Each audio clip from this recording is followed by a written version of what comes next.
Hey, what's up? Hope you're having a great day or evening, whenever it is that you're joining in. We are doing more music theory today, doing a dive analysis on a song, figuring out what makes it so popular. Why do certain songs get stuck in our head? Why do we remember them 10 years on with fondness? How do songs become so great? One of the ones that keeps coming back, that I keep talking to people in, is this one song called Oceans by Hillsong. As of today, it currently has 115 million views on YouTube. So what is it that makes the song so popular? What keeps drawing everyone back to the song even 7 years later? So we're going to start by looking at the bass line for this track.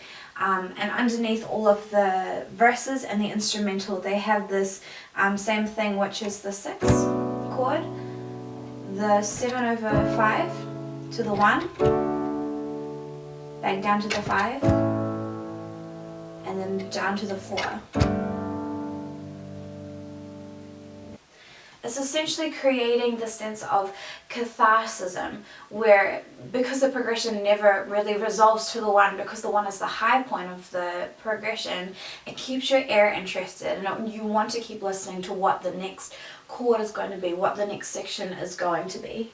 Along with this, because the song is a worship song, meaning it's meant to be congregationally sung by a large group of people, not all who are musicians. The melody line is super important. The song needs to be super easy to sing by a large variety of people. And the Oceans melody line is so great for this because it largely consists of the tonic, the mediant, and the dominant note. That is to say the 1, the 3, and the 5 of the chords that they are over.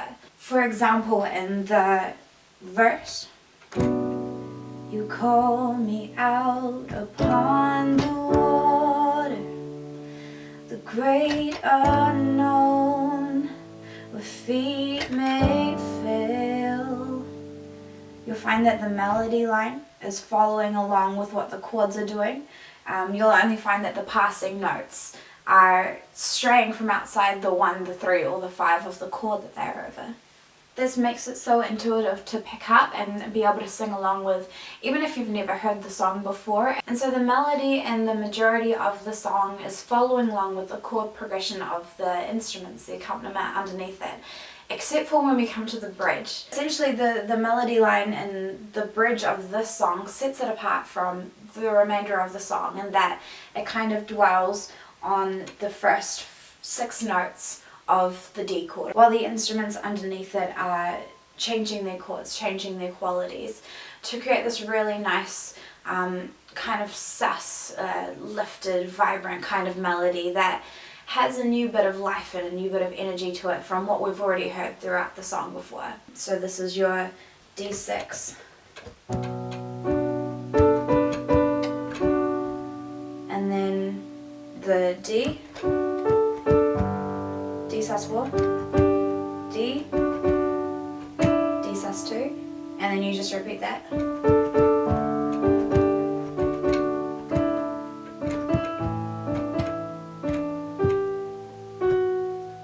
And of course, of the song, this whole 9-minute track, a third of the song is the bridge. It's 6 lines that are repeated over and over 6 times. Which means that the artists need to figure out how to keep this interesting for listeners, for people who are singing along. So what they've done in this track is they've changed up the harmonic quality. So all of the melody line is still over this D shape, while the instrumental is changing underneath. So for the first 3 times through, you have the B minor, G, D, and A. The second iteration of the different chord progressions and is the most kind of angular chord progression that we hear, moving up in fifths. Spirit, lead me where my trust is without borders. Let me walk upon the waters wherever you would call me. And then for the final 2 iterations of the bridges, where the dynamics have been built up, they have the fastest chord changes throughout the bridges, which is most reminiscent of the verse and the instrumental chords, which is your B minor, then your A to your D, back to your A, and then back to the E minor, the 2.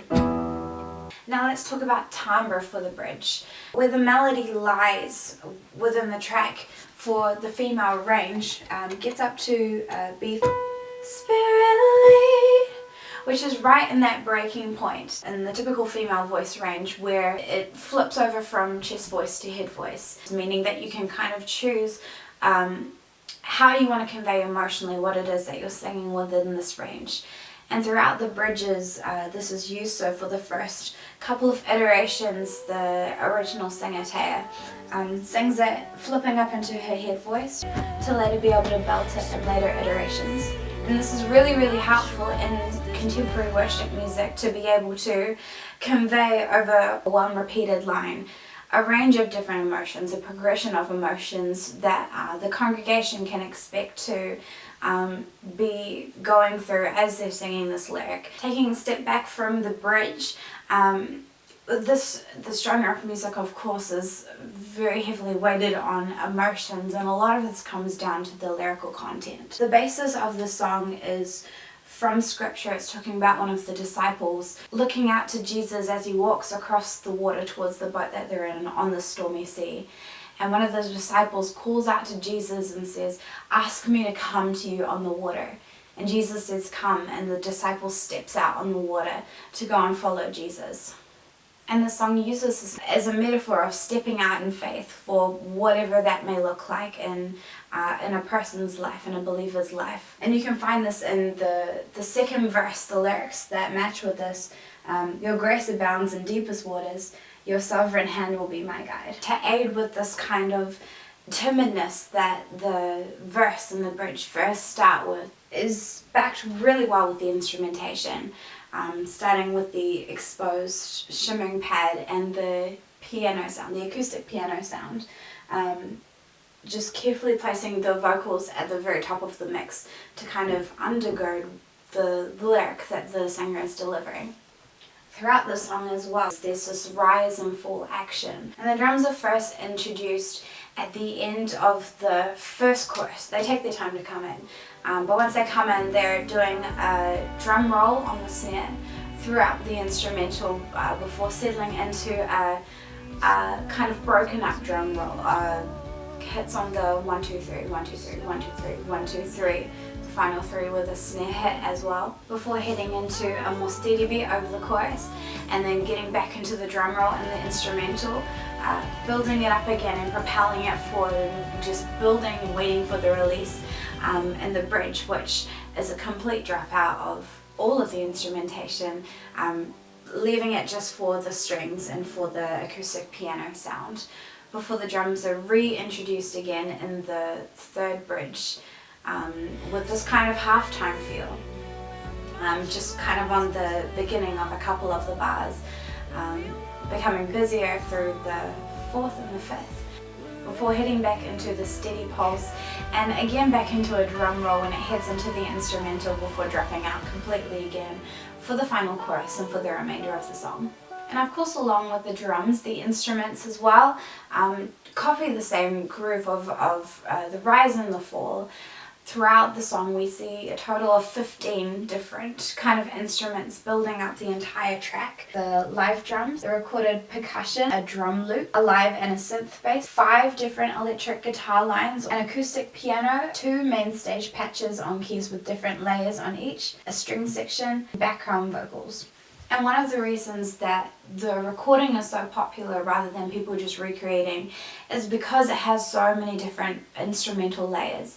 It becomes something that without an entire orchestra on stage, essentially you're never going to be able to recreate it live, which would encourage listeners to keep coming back to the recording and keep listening for the string sections and the 5 guitar parts and everything else that makes the song grow and become very cinematic feeling. And really, in the broader scope of things, that's where the song fits in regards to genre. So it is a worship song, it is contemporary Christian music, but the sound and the creation, the arrangement of the song is reminiscent of the rock and roll genre, with the kind of operatic and different cinematic elements, as well as including the EDM reminiscent style of anticipation, of build up before having the release, either to a big dance groove or, in the case of the song, a drop down chorus or a drop down bridge, before being able to build back up again and have that energy rise back up in the song again. And of course there's just so much more that we could get into that we just don't have time for today. But thanks so much for taking your time out to come and listen to more about what makes music so fun, what makes songs like these so great and so memorable and so able to achieve top of the charts and everything else that they do. But otherwise, stay blessed. Have a great week. See ya.